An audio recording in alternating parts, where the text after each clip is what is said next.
Allah, Allah, Allah, Allah, Allah, Allah, Allah, Kareem Allah, Allah, Allah, Allah, Allah, Allah, Allah, Subhanallah, Allah, Allah, Allah, Allah, Allah, Allah, Sul. يا ربي أنت السلطان. نحن عبيد أعوذ بالله من الشيطان الرجيم. بسم الله الرحمن الرحيم. الحمد لله وشكر لله ولا إله إلا الله والله أكبر ولا حول ولا قوة إلا بالله العلي العظيم. بسم الله الرحمن الرحيم. أطيعوا الله أطيعوا الرسول والأولي الأمر منكم. Praise be to our Lord Almighty that made us to reach this month of Ramadan. And may He grant us a holy month, enlightened with purification, enlightened with illumination, enlightened with nearness of heart.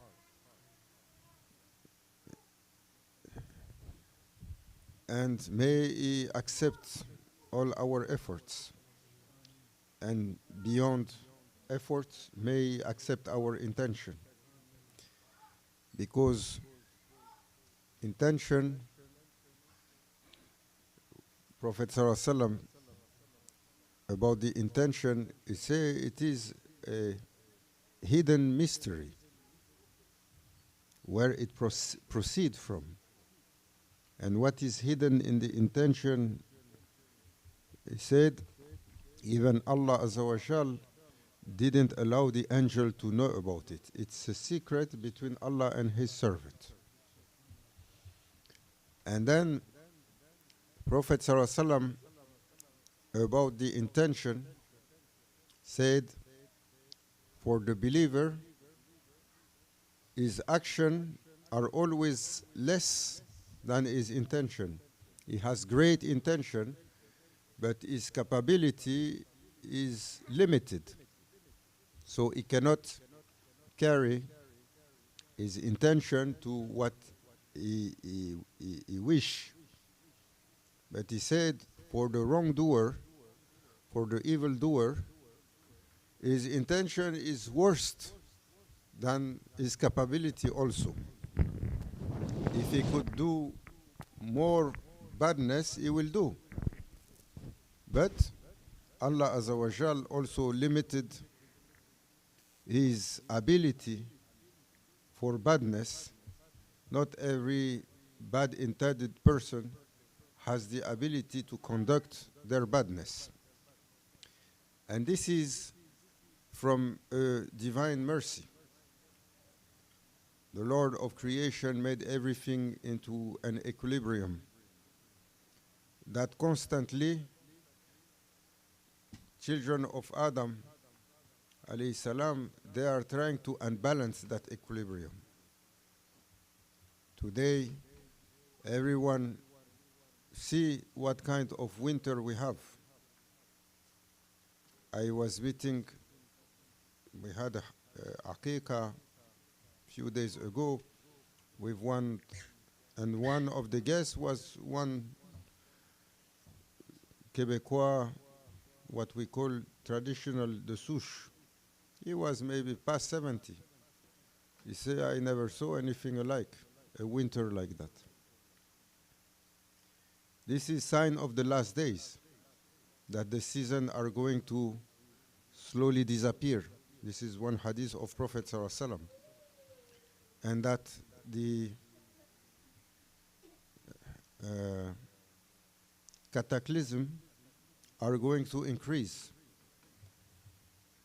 So we are seeing how nature is following the state of human being.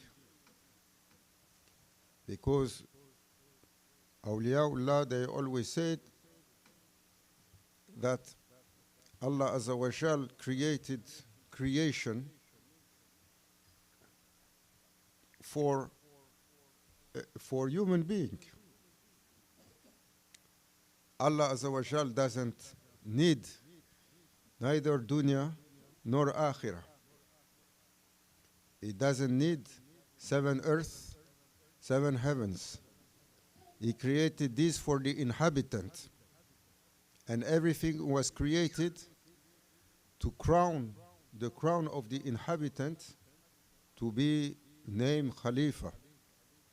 That Khalifa is the crown prince that will get the crown of real servant in Akhirah, inshallah.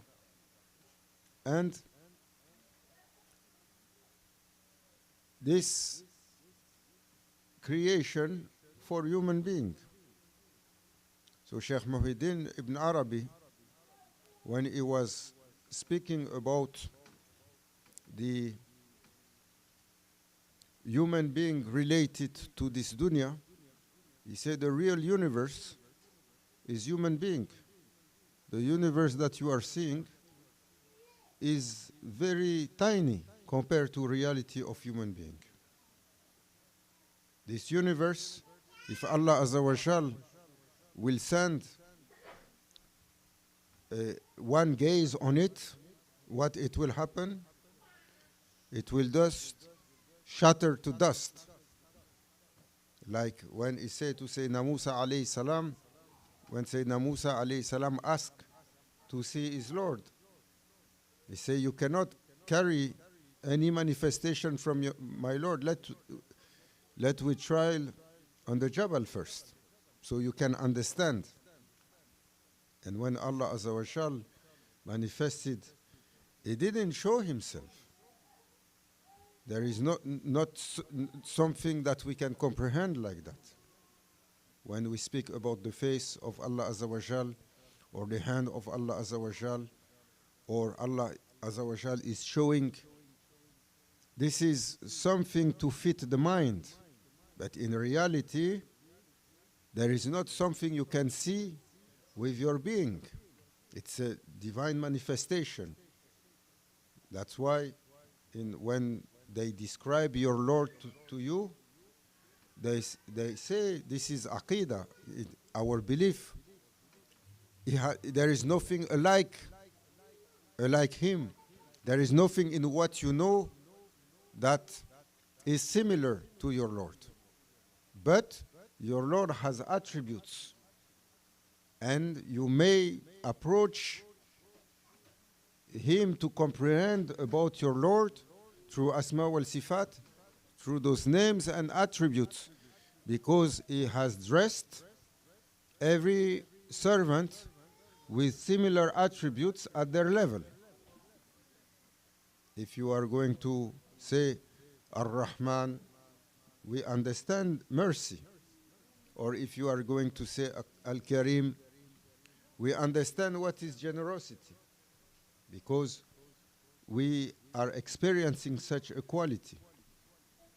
But human being, they cannot, beside that, say that they will see their Lord. This is something that is figurative. It is how they say that? It is a metaphor. And this all the scholars from Ahlul Sunnah wal Jama'ah, they agree on that. But you will find some scholars that their name is very trendy today, that they say, no, the Lord has a physical manifestation. He is sitting on the throne. There is a kursi. He shall sit on the kursi. Tawbah, astaghfirullah. That is sign of Jahiliyyah. When, as Prophet Afdalu Salatu Wassalam said that there will be at the end of time a Jahiliyyah Thani, a second ignorance that will come, that is going to be darker than the previous one. And one of the signs of the last days, that ilm is going to be lifted. So when Prophet ﷺ mentioned that, the companions, they were worried. Is Allah Azza wa Jal is going to take back Quran that has been revealed by Sayyidina Jibril alayhi salam, because he can do. This happened before. Can you find any other book that Quran on earth? No. Allah Azza wa Jal, to show the greatness of Islam, to show the greatness of Prophet Afdalu Salatu Wasalam, he made the book revealed to Prophet Sallallahu Alaihi Wasallam, Quran Kareem, to stay and to remain until the end of time, without a letter that has been changed into it, as we see today. Other books, they are reconstruction by others, and sometimes in other languages. Original Injil, the Bible came to Sayyidina Isa alayhi salam in Aramaic language, not in Latin, the language of Romans. Where you find this Bible in Aramaic language? You cannot. Now you find a Bible that has Old Testament, New Testament, that has saying of Paul, saying of Luke. No. Where is the words that has been revealed by Sayyidina Jibril alayhi salam? Same thing for Tawrat. You cannot find the Tawrat that was revealed to Sayyidina Musa alayhi salam. And that Tawrat was 1,000 surah.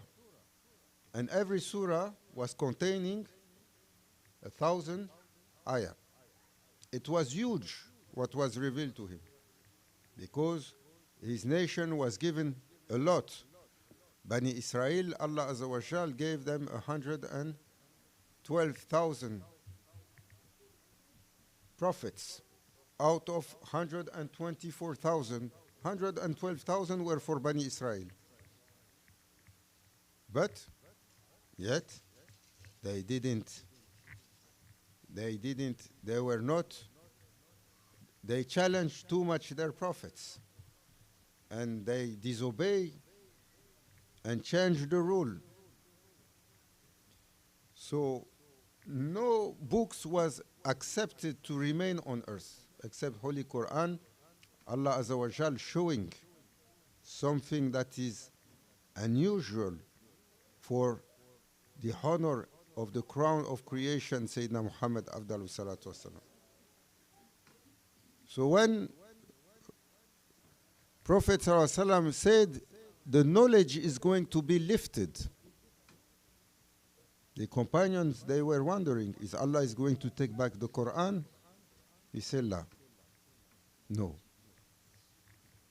You are going to see the scholar will die and no one to replace them, like we are finding today.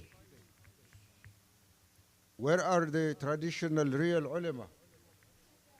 Like they say, the ulama of Hind, very famous. They were great ulama from Hindustan, that always the ulama of Sham, they say whenever people will come from India with knowledge, they feel shy, because they were real ocean of knowledge. Allah Azza wa Jal, to the subcontinent people, He gave them mind and ability with the mind that is not given to this one or this one, like Maulana Sheikh Nazim, Qaddasallahu sirhu, Allah bless and sanctify his secret. He was saying every nation came with an archetype. And that archetype has some quality and some ways that is not like the other one. When you are going to see an African in his character, it doesn't look like an European. And his civilization is different from European, because civilization comes from, it's a manifestation of your archetype as well. So he was always saying, Romans, Western, they were given rationality and organization and to build up and develop, like you have seen what Rome has done. You say South Asian people, Southeast Asian people, they are like ants. They can be 1 million, 1 trillion, 1 billion. They will work as huge team and deploy, like you are seeing China, and you see what they have done in Southeast Asia, in Singapore or Thailand or Malaysia or Indonesia. This ability for a huge crowd to walk and to build up. And he was saying, subcontinents, they gave them a strong power of mind. So you cannot find today this ulama. Today is the time of Jahiliyyah. People are debating about Aqidah without any knowledge. Now, he was asking a question earlier. There is too much, wherever you go, you find too much debate among the people. People are debating on Aqidah. Oh, it is like this, it is like that. They are arguing. You find it everywhere. These are coming with Salafi ideology. These are coming with Deobandi, or these are coming with Barlawi. These are coming with Ikhwan Muslimin. These are coming with Ahbash ideology. You cannot, too many ideology today, and arguing. And he was asking, it was you, what should we do? Because they are coming and attacking on us every day. Should we remain quiet, or should we argue? What Prophet ﷺ said, argumentation extinguish the light of Iman in the heart of believer. Don't argue. Don't argue. When you are facing ignorant people, you do like Sayyidina Imam Shafi'i or Imam Malik, I don't recall. One of the Imam Shafi'i, he say, bring me all the scholars, I will debate them, and I will win on them. Bring me only one Jahil, it is impossible for me to win on him. So argumentation is not what Muslims do. But Muslim, what they will do debate. But debate is not for ignorant people like us.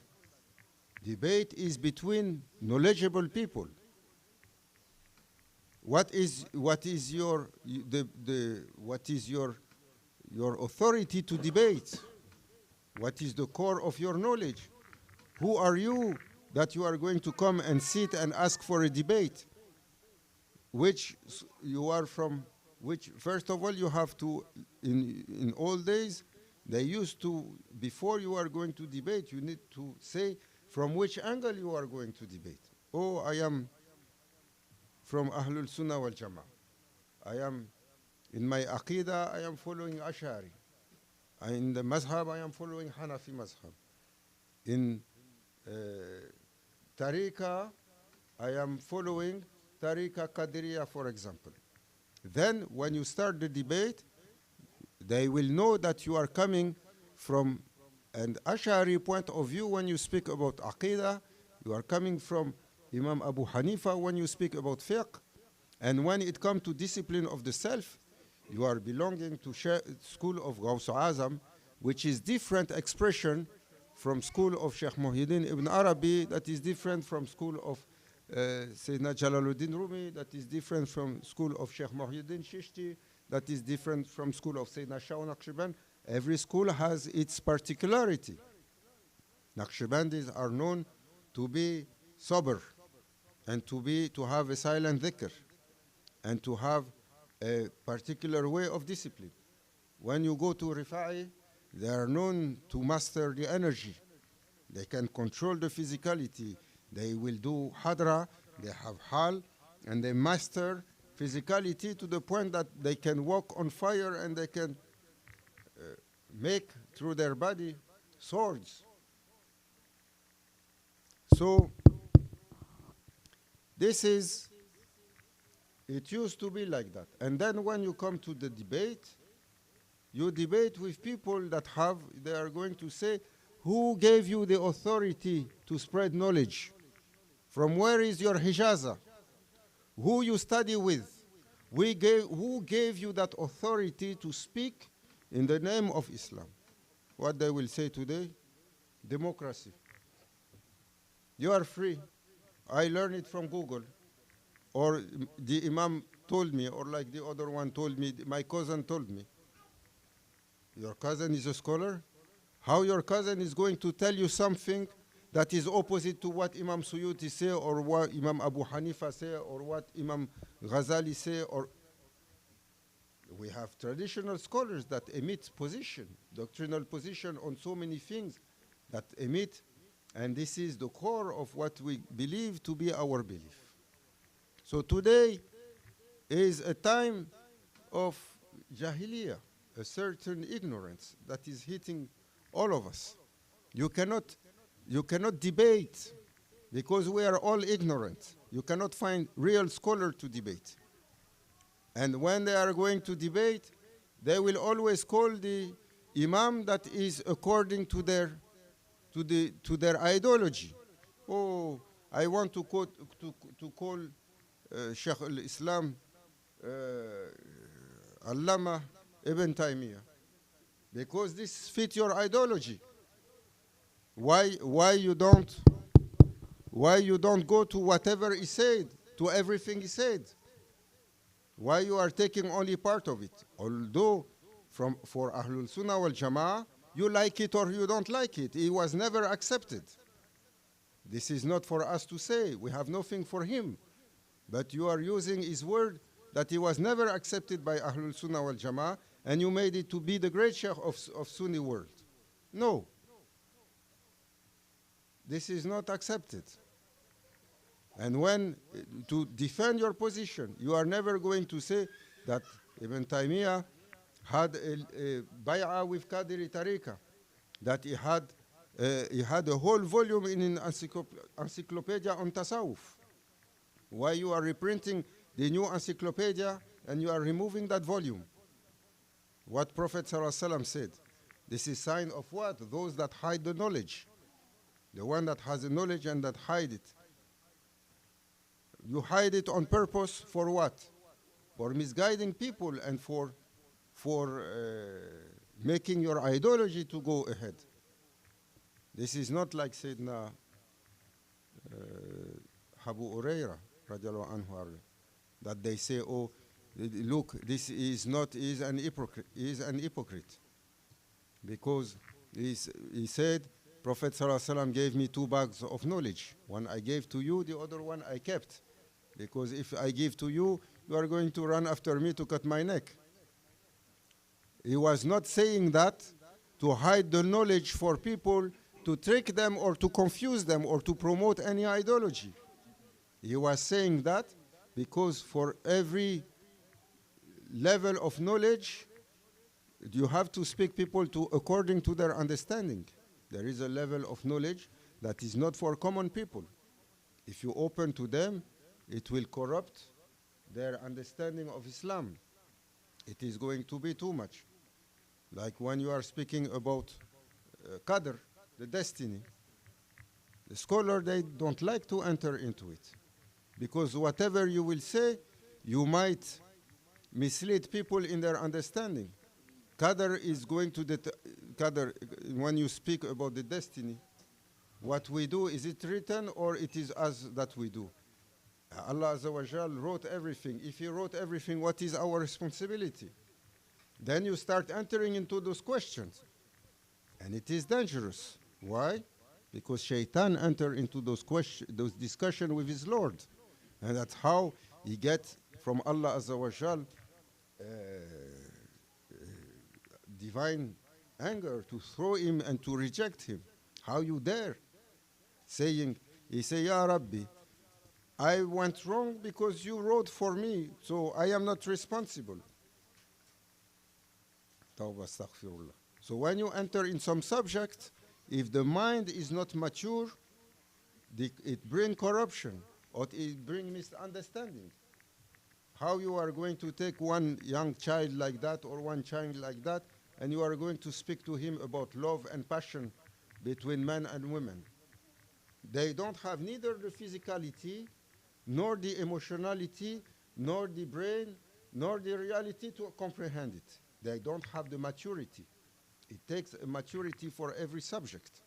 And some subjects in Islam are also requiring a level of maturity. That's why Sayyidina Abu Huraira radiallahu anhu arda said, there is two bags of knowledge. One I gave, one I keep, because you cannot understand it.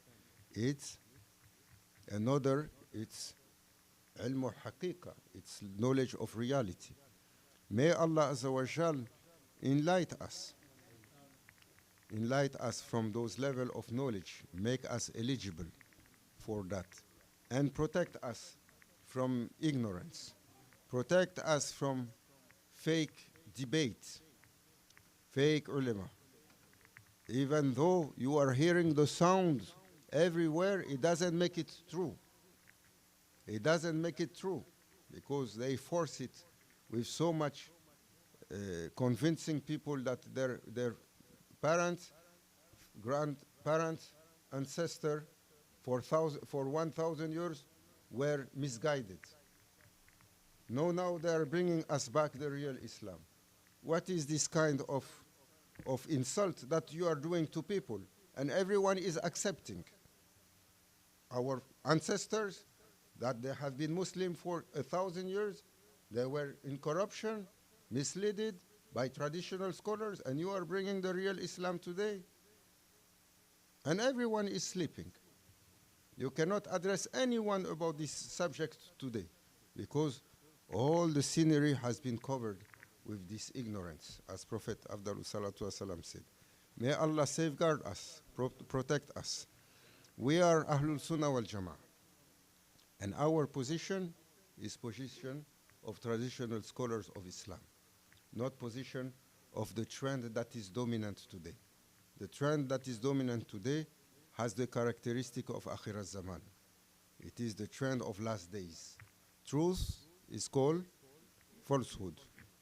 The head become the feet. And the tyrant is glorified as being a right and just ruler.